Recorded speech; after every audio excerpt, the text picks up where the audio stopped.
It's 2025, which means we are now 10 years away from 2015. I hate that so much. But a new year means that we get to look back on the old year and see what we accomplished, or in my case, didn't accomplish. And I'm going to be doing that by looking at all the books that I read last year. And I'm going to be honest, last year was such a horrible reading year for me. I wanted to read 100 books last year because in 2023, I read like 90. And then August rolled around and I had only read like 30 books. And I was like, it's not happening. So I bumped my goal down to 50, and I was like, 50 is doable. I've read 50 books, like way more than 50 books for the past 3 years. Surely I can find time to fit 20 more in the back half of the year. So that didn't happen either, and I finished 2024 with 40 books, which I understand is still a lot of books. That's more than the average person reads, I feel, but not the average book talker or book influencer. So 2024 was about giving myself a lot of grace because after coming to school, my mental health just like tanked, and honestly, reading was not a priority for me because I had to focus on things like eating, sleeping, going to class. So out of the 40 books that I read, a lot of them were bad. I will admit, I did not enjoy a lot of them. But there were 8 books that I really did enjoy, and I gave those 5 stars, and I want to talk about those in this video. Start off 2025 with some positivity, with reminding myself why I like to read. My first reads of 2024 were actually great. I started off really strong. I read the Good Girl's Guide to Murder series, and honestly, I don't think I can say a lot about that series that hasn't already been said. It's fantastic. I'm not a huge mystery fan, but those books were good. And the last book, I am not a thriller fan, but I was sat. When I tell you my heart was pounding for most of that book, those are my first 3 reads. Pretty good, pretty solid start to 2025. Things quickly went south from there, but that's fine. So I read those 3 in January, and my next 5-star read was What My Bones Know, a memoir of healing from complex trauma by Stephanie Fu, which I read in February. This is not a type of book that I typically read. I have read one memoir in the past, and it was Jeanette McCurdy's, and that was also an amazing story about trauma. I read this because it was actually recommended to me by a family member, because it deals with complex PTSD and the kind of trauma that your family can give you. It definitely helped me understand the dynamics of my family a lot more. It helped me understand the overall view towards mental health that the Asian community has. But basically, this is a memoir of Stephanie Fu's life, and she suffered through severe emotional and physical abuse from both of her parents while she was very young. And it kind of takes us through that and then through her journey as an adult to kind of unpack all of that. I think she even says in the book that this book is kind of part of her healing process, kind of going through it all. But it was really, really interesting because Stephanie Fu has backgrounds as a journalist, as like a radio host.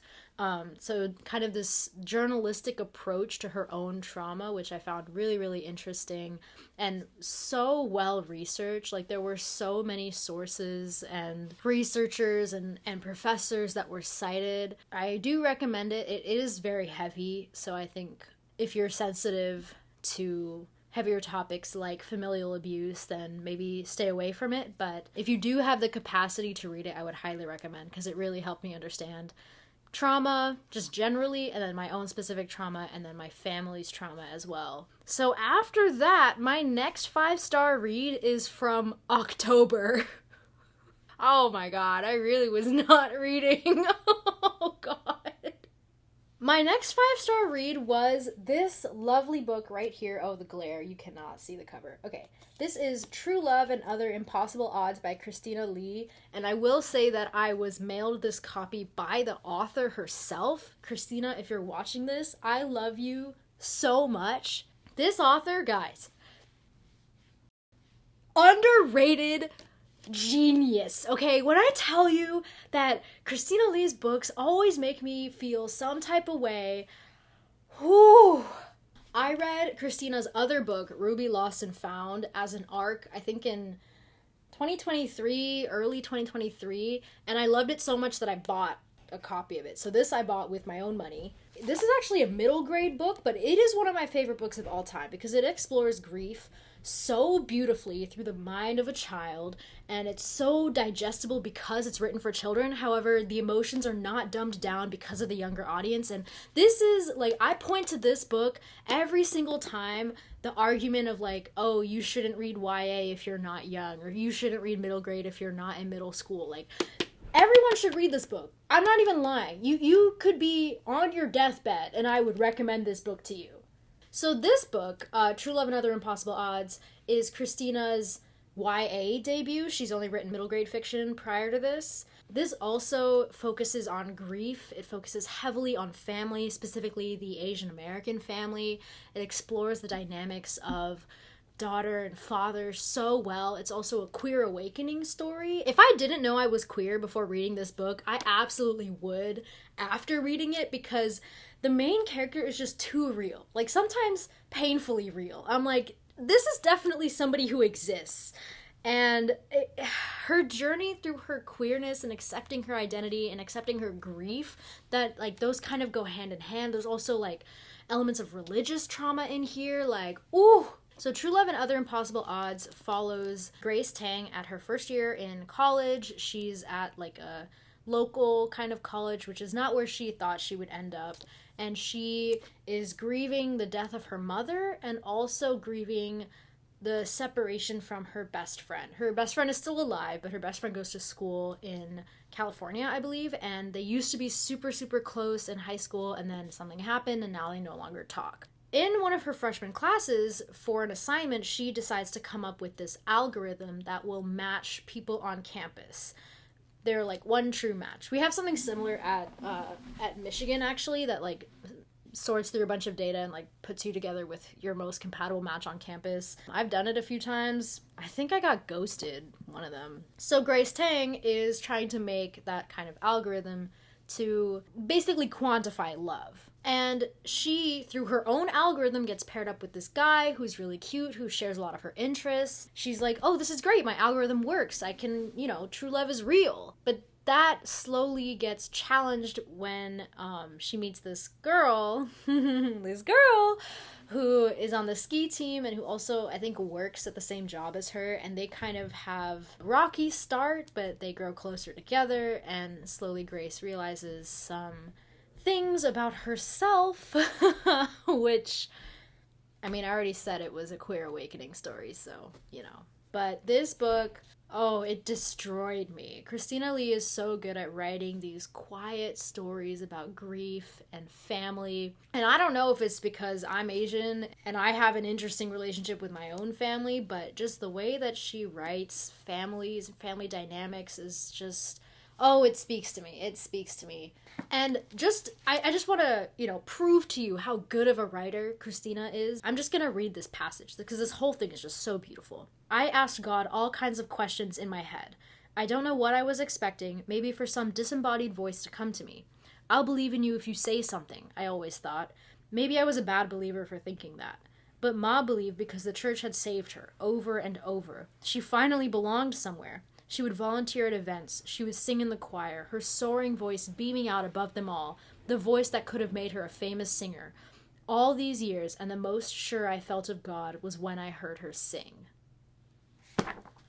And this book is just full of lines like that. These beautiful lines that just sit with you forever. Moving on, the next 5-star book that I read, A Song to Drown Rivers by Anne Liang. This is no surprise to me. She has never once missed, ever. And I was so fortunate to receive an ARC. I like, when this showed up in the mail, I was sitting there like, it's all worth it. Everything I've ever done in my life is worth it because now I hold this in my hands. This is a historical fantasy set in, like, a fictional China, inspired by the legend of Xi. Sorry, I'm so sorry if I butcher the pronunciation, but Xi was one of the 4 famous beauties of China. In the actual legend, she topples an empire or something like that by, like, infiltrating, and that's basically what the main character of this book does. She goes undercover as a concubine to the enemy kingdom and becomes the favored consort of the enemy king. And we kind of see how her machinations lead to events. And there is romance in here. There's two romances, actually. There's one between Sisha and the emissary from her kingdom who kind of like scouts her and sees, oh, like we could definitely use her to our advantage in this war. And then also between her and the enemy king, there's like a kind of a complex friendship romance that develops, and I loved the exploration of the power dynamics. I loved the exploration of war and what that means for people on the ground, regardless of who is better, who's good. It was just beautiful. I made the mistake of reading this on a public train. And I finished it in one shot. The train ride was like 3.5 hours long, and I read this cover to cover in that time. Mistake, because at the end, I finished the book, and I'm sitting there, and I'm like, fuck. I can't break down and sob because I am on a public train. But that is what this book made me do, and I loved it so much that I had to cop this beautiful, beautiful edition of the book. It's just stunning. It's so beautiful. All right, next on the list we have another arc, but this one actually comes out this year. It comes out in April, I believe, and it is Boys with Sharp Teeth by Jenni Howell. I am not the biggest fan of thriller or horror, but this gripped me. I was approved for it on NetGalley, and within 24 hours I had finished reading it. It follows Marin, this girl whose best friend was recently, died of overdose or something. But Marin does not believe that for a second. Marin believes that her best friend was killed, and she knows who killed him. It's these two guys, Henry and Adrian, who go to this academy. So she fakes her identity, gets admission to this academy, and tries to befriend them, kind of suss them out, see how they killed him, why they killed him, and whether she can prove it to get them arrested or whatever it is, get them punished. But as she's trying to get closer to these two boys, it becomes complicated really fast. These three characters are not good people. All three of them are horrible. The dynamics between all three, the most toxic things I've ever seen in my life, and oh my god, I loved it so much. This book is not queer, but I would have really loved if we got dissections of the queer dynamics between Henry and Adrian, and then there's also a character I didn't mention, Baz, who is another girl who's part of this kind of triad that make up Henry, Adrian, Baz. And then Marin comes in and disrupts that dynamic. But Marin and Baz, ooh, there is some interesting stuff going on there as well. And this was another ending that I thought was just perfect. And, it was so good. And I was sat there like, wow, I can't believe people think of stuff like this. There are some paranormal elements in here and definitely so many trigger warnings. So I would very much recommend you look at those before reading. I'm like, God, humans suck. We are capable of some really horrible stuff, but we're also capable of deep, deep, deep love. And it was just such an interesting book to read. Lastly, I read this book in December. I really was not planning on reading anymore over winter break, but those last few weeks of December, I did manage to slip this book in. I was starved for some good queer romance. This was Sword Crossed by Freya Marske. I loved, I forgot the name now, but that one book by Freya Marske that's the first in the trilogy. I liked that book a lot. This one is not a fantasy. Well, it's not our world, but there's no magic. And the main character is Matanish J, which, side note, that sounds Desi to me. There wasn't a lot of other indications that the main character was from an Indian-inspired culture, but I'll take it. I love seeing brown people on the cover of these books. So Matty, as he's called, is engaged to be married, and he's going into this marriage basically to get wealth for his family because his family is struggling. His family is noble. They run the textile industry kind of in this city that this book takes place in. But they are struggling. They've had a lot of bad luck recently. A lot of financial decisions went awry.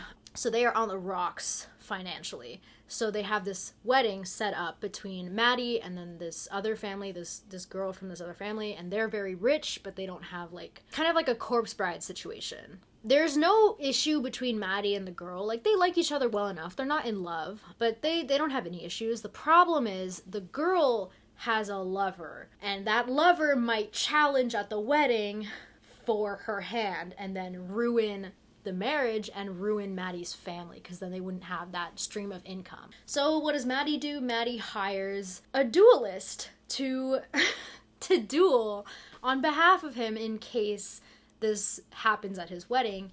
And this duelist, there's some shenanigans. The duelist, basically, Maddie blackmails him. They're like blackmailing each other. There's some interesting things happening. But basically they start spending a lot of time together because Maddie is taking sword lessons, fencing lessons from this guy. And it's just a really good romance. What can I say? The tension was so good. Sue me, I like spicy queer books, okay? I also really love the politics of this world. I think Freya does that really, really well. Like, complex politics, complex dynamics. So there was an actual plot happening aside from the romance, as Maddie is kind of trying to figure out why his family is failing, why their business is failing. And it was just great. I loved the politics. I loved the romance. Loved the twist ending. Sue me, as I said. And yeah, that was all the 5-star books I read in 2024. I realize it's kind of misleading to say there were 8 books because 3 of them were Good Girl's Guide to Murder. So, like, they're 3 books, but, like, they're all in the same series, you know what I mean? Not a lot of good reading happened last year, but I am really hoping that that can change this year. I am so excited about a lot of books that are coming out in this year. In a few weeks, Anne Lang's new book comes out, and I've been waiting for I'm Not Jessica Chen literally since 2022, because I think that's when she announced it. As I mentioned earlier, Boys with Sharp Teeth comes out this year, so I am so excited to talk about that more when it's out and when all of you guys can read it. For now, I think that's all I've got. Let me know what your guys' favorite books of 2024 were. Let me know what you're looking forward to in 2025. Let me know if you have any recommendations, because Lord knows I am so hungry for a good book. 2025 is a new year. It's a time for new books. It's a time for a new me and a new Goodreads reading challenge. Thank you so much for watching this video. If you want to stick around and see whether or not I actually read as much in 2025 as I want to, please feel free to subscribe. I would say follow my TikTok, but TikTok is dead. So don't follow my TikTok. Do follow me on Instagram if you want to see pictures, or on Goodreads. You can add me as a friend or follow me. I'll have the information and link or whatever somewhere. And yeah, I'll see y'all next time. Bye!